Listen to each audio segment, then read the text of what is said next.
Hi, this is Zoe, and this is episode 38 of the Zoe Routh Leadership Podcast. And you know what we're talking about today? How doing strategy well can actually develop a better team. That's right. Let's do it.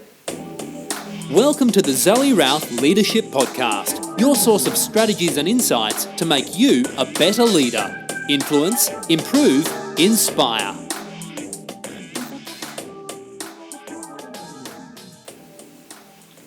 Hey, great to talk with you again. I'm excited to tell you that I'm almost over my lurgy. I've had this dreaded chest infection for the last 11 days. My interview with Lisa Leahy last week was an exercise in trying not to cough up a lung while she was speaking. Yeah, it was pretty gross. And things are going much better now, so thank you for caring. Some news, I guess what's happening this weekend, I'm really thrilled. I'm heading up to Toowoomba. Never been to Toowoomba before, and I'm speaking at the Big Idea Summit on Monday. And according to my intel and my folks on the ground there, Toowoomba is a happening place. It is a very rich, diverse, and forward-thinking business community. So those folks are taking action, and the event looks fantastic. And the event organizers are doing a brilliant job with it, by the way. So if you're up in Queensland, in that area, do come along. And if you've already attending the conference, please come and say hello. I love to meet with listeners and readers of my newsletter, so come and say hi, and we can catch up there in Toowoomba. The other piece of exciting news is that we are planning the Unconference. It's happening again, folks, in 2018. March 23rd, 2018 is the Unconference, and we're shaking it up. We have got this fabulous venue in the pipeline that's just going to be spectacular. So no more hotel schmotel. It's going to be something quite unique. And we're working on the theme as well, and it's going to be experience. That is the tentative title. So it's going to be the place to be for business in 2018, business and leadership. Very thrilled. Along with that is, drum roll please, I've started working on book number 3. Yeah, I can't believe I'm up for another book.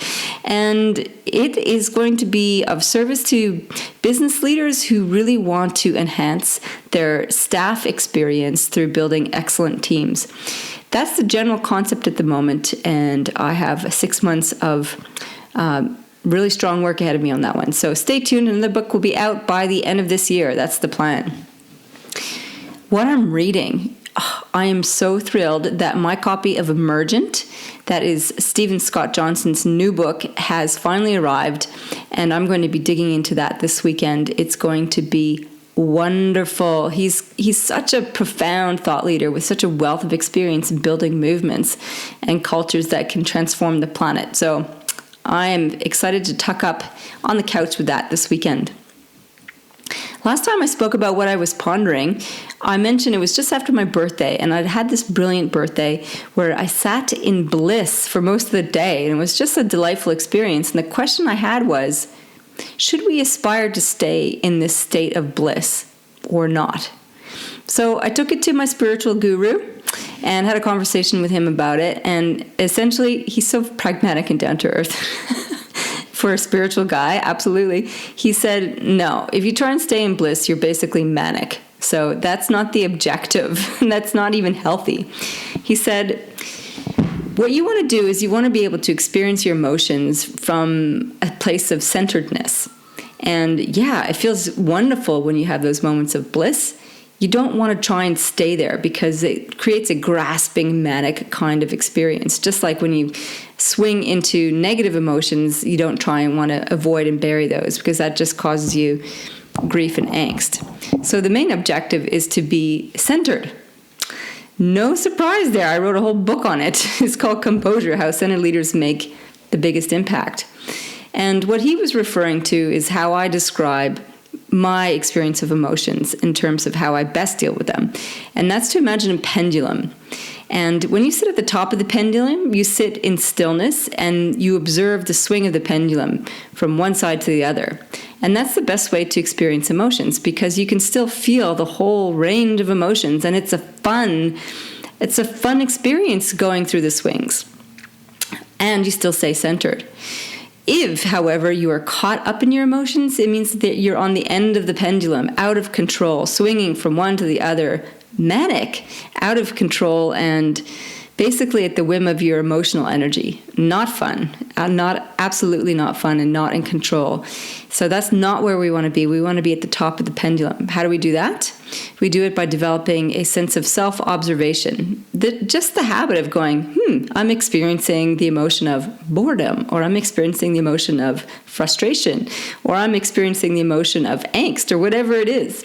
When we can self-observe, what happens is that we give ourselves that third-person perspective, that third eye, film-like view of ourselves. And that is the key to having emotions and not being driven by them.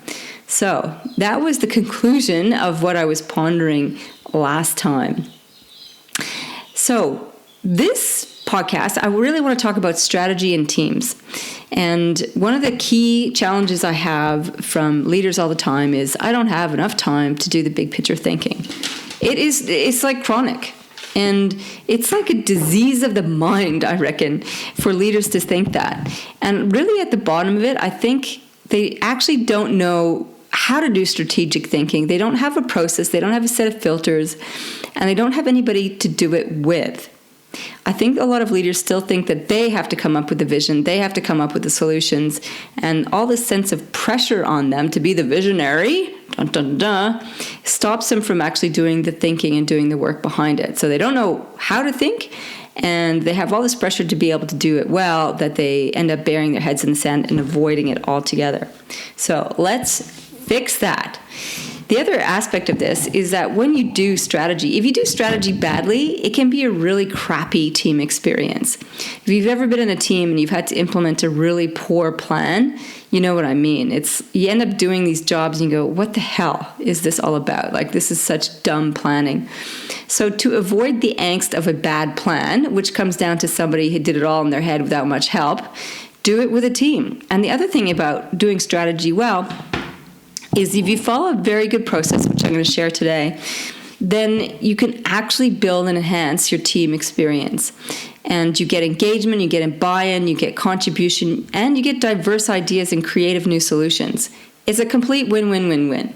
So let's talk about how you actually do this. What I find is one of the key mistakes people do with strategy is that they jump right to the end, which is, all right, what should we do? What are our targets? And they base a whole plan around that. That is actually the last step in a 3-step process. Don't start with the last step, folks. Hello, let's go to the first step. And the first step is asking this question: what the hell is going on? And I think that's a pretty reasonable question to ask, and we don't often ask it enough.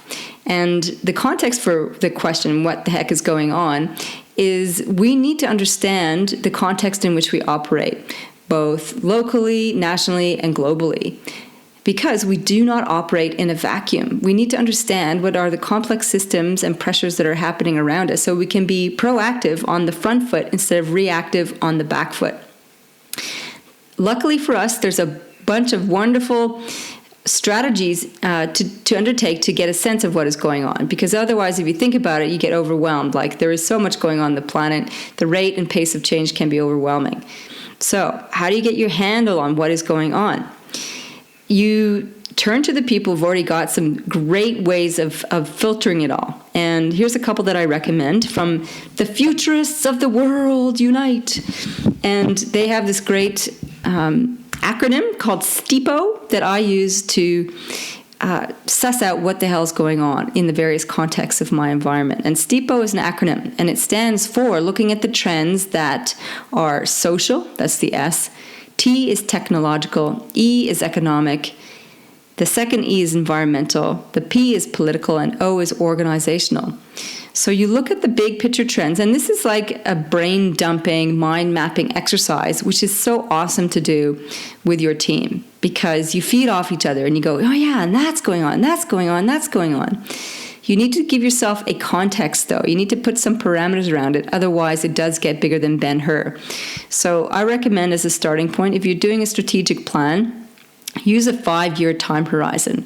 Now, Really smart, big picture thinkers will use a much larger time frame and then zero into a much shorter one. Let's just practice with a shorter time frame. So a 5-year time frame, the overarching question is, what might be true in 5 years' time? What do we know to be true, and what might be true in 5 years' time within those STEEPO trends? And then all you do is you just brain dump what do you think is happening socially in your local, national, and global context. So there is a bit of sphere of influence and sphere of concern that you need to put in that framework as well. So that's the first part. You map out stuff. Another way to do this is a futurist technique called future wheels. Just Google it and do your research with that. Another way to look at what is going on and to broaden the way that you think about things is to use Richard Hames's approach in his book, I've forgotten the title now. The 5 Literacies of Global Leadership, that's what it is, by Richard Hames. It's a very dense book, very complex. However, his concept is that when we look at problems, we often just look at the tip of the iceberg, the visible problems.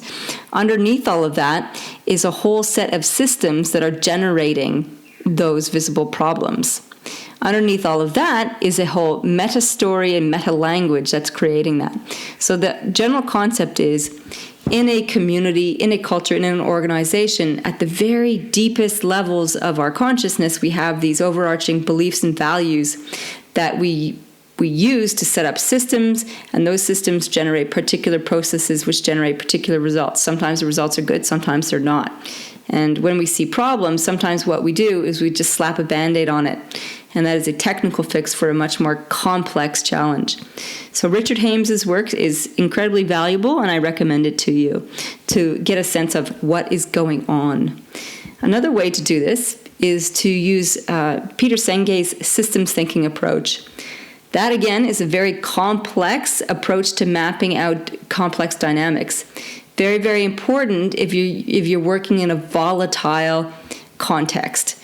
So, for example, there might be many factors that affect your business. It could be the price of oil. It could be the price of commodities. It could be global markets. And when you do a systems map, you can get a sense of where the epicenters of influence are, and therefore how you might plan to either influence those or manage the repercussions of them and how they affect your practice. Very complex, very deep work, very important work, and this will give you a wonderful big picture sense of what the heck to do next. So that's the first question. What the heck is going on? And some strategies to do that. The second part of your strategy system is asking this question: how should we respond to what the heck is going on? So how do you do that? There's a couple of different ways. One of them is blue sky thinking. It's like, right, the sky is blue. Well, how could we respond to all this craziness? I actually prefer a much more structured way of looking at it, and that is scenario planning. And scenario planning is basically doing a quadrant exercise where you pick the 2 most volatile trends after you've done your STEEPO mapping, and you determine, and you make a quadrant. So you have a vertical axis and a horizontal axis, and you map those 2 most volatile trends there. And by volatile, I mean where the outcome is unknown. You're not sure which way the future of that trend might go. So an example of that is, for many of my clients, they rely on government funding. And government funding can go one way or the other. You're never quite sure. There's no guarantees. And so to create a scenario where with that, they might have on the vertical axis, government funding increases, and on the other end of the spectrum of the pole is government funding decreases. That's one example of one volatile trend that might affect some clients. Another one might be climate change. Now, this is particularly important for my agribusiness clients whose businesses rely on climate being consistent. And climate change has been quite volatile, and the wine industry has picked up on this, and they've had to change their practices of when they do particular things in the in the paddocks for their plants, because the seasons have literally shifted weeks, and that makes a huge impact on their cycle of their business. So climate change might be another variable, and it could be that when they're looking at climate change, it could be that storms increase, or actually, let's use rainfall. It could be rainfall increases or rainfall decreases. It could be volatile from one year to the next. One year we have drought, next year we have floods. So they might have this scenario map where you have on one vertical axis government funding increases and decreases, and climate change increases and decreases. And then you have the making of a quadrant model. And what you do then is you look at each quadrant and you go, okay, if government funding decreases and we have flooding, what does our world look like? And then you talk as a team about what that looks like, and you imagine that future world. And you just list all the things that might happen in that potential world. And then you go around to each of the other quadrants. So if we have decreased government funding and increased drought, what does our world look like then? And they go through the whole scenarios like that. So you go through each of the scenarios. So you have these 4 possible worlds. That's part 1 of how should we respond. Part 2 of how should we respond is going, right, how do we respond given those possible worlds? And you start to then, with your team, come up with which first of all, you decide which world is your favorite one, because everybody always has a favorite, which is the least desirable, and which is the most likely. Because there's likely one that could stand out as like, look, we may like quadrant A, but the reality is it's going to be quadrant B. Sometimes you can pick that, sometimes you don't know. Sometimes the 4 quadrants are equally possible. In which case, you have to develop contingency plans or influence plans to handle each of those scenarios. That's called being on the front foot. So as a team, you start to look at strategies to implement to either influence or handle those possible futures. So that's part 2 of your team development strategy. Part 3 is what should we do now? So we've had what is going on, then we've had how should we respond, now we're going to the brass tacks, the nitty-gritty of what should we do actually. So given all that context work and given all some of the ideas of how we should respond, you then move to the more detailed work of things like developing a results map, i.e. go see Stacey Barr's work in Prove It and her blueprint for performance measurement, and that will give you the blow-by-blow, step-by-step process to develop a results map, which generates measures, which generates targets, which then you ask the question, what are some improvement strategies, i.e. strategy. So you can do the results map process. You can do, this is when you might do things like creative thinking. What kind of tactics and initiatives could we do to address some of these future worlds and some of these solutions? Another example of what you could do for strategic planning at this stage is customer mapping. So given everything, this is how customer mapping might fit into the process at this stage. So once you've gone, what is going on? You've done some major trend analysis. You have an idea of what's going to affect your clients and what's going to affect you. Then you've done a scenario plan in terms of how should we respond. You've got these possible worlds. And then you might go, okay, so we've got these 4 possible worlds. We've got some of these initiatives. How can we best serve our clients given that context? And then you could do a customer mapping exercise for your existing services and products or some future ones, where you map out the customer journey through that. And are you addressing all of the concerns given the context that you've mapped out? Whew, there you have it. That is my 1, 2, 3 step process for doing team strategy better so that you actually build better engagement. How does all of that to build better engagement? Because when you invite people in to think about the big picture, they get it. And they get more interested in the outcomes because they've had a contribution to assessing the lay of the land and bringing up solutions for it. I think that makes absolutely total sense. So I'm hoping that you will pick up and use some of this stuff with your own team. And I'd love to hear your feedback. By the way, the notes for the show will be at zoerouth.com/podcast/better-strategy. And so hop on over there. You can get the dot points from this audio and for the little shorthand notes for it.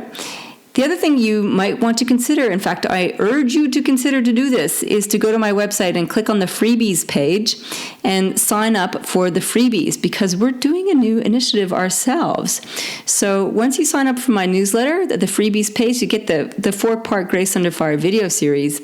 And you will also be automatically opted into the VIP video news and freebies. So we've got this new texting service where for my VIP clients like you will get once a month or so, you'll get a special little video texted to you on a special leadership development tip and other really useful and cool things for your leadership journey. All right, folks, I hope you have a wonderful week. Live well, lead well.